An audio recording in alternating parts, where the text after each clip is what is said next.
That's Sack's first one of the day, is it? He goes for it, he gets it. So, how did Sachin Tendulkar deal with criticism?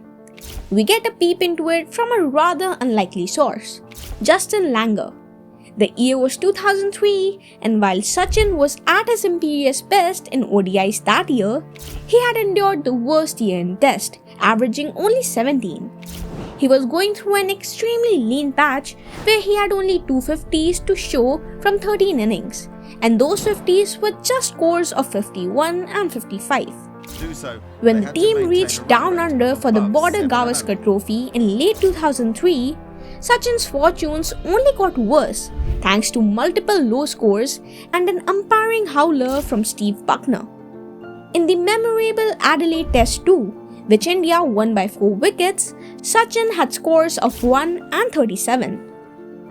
At the end of the match, when Sachin was in the Australian dressing room, Justin Langer asked him a question he himself had been battling with. Langer asked him at once the world's most revered and scrutinized batter about how he dealt with the media and the critics in particular. To sum it up, this is what Langer notes as Sachin's response in his book Seeing the Sunrise.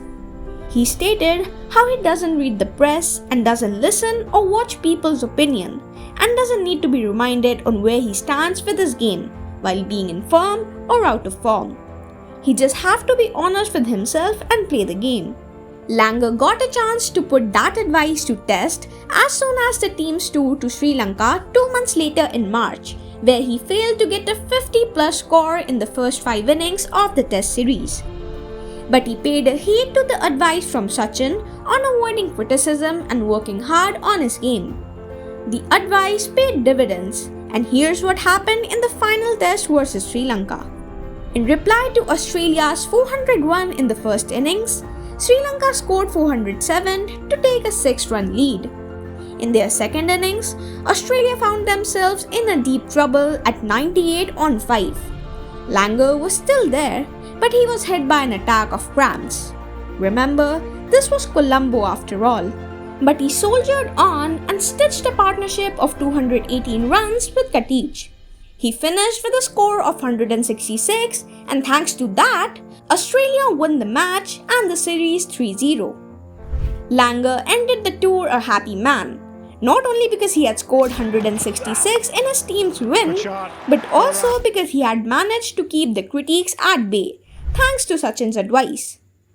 And what happened to Sachin? In the last test of the BGT series, he scored 241 not out, showing well that what he had told Justin Langer actually worked. After having endured his worst year in the Test in 2003, Sachin went on to average 91 from 10 tests in 2004.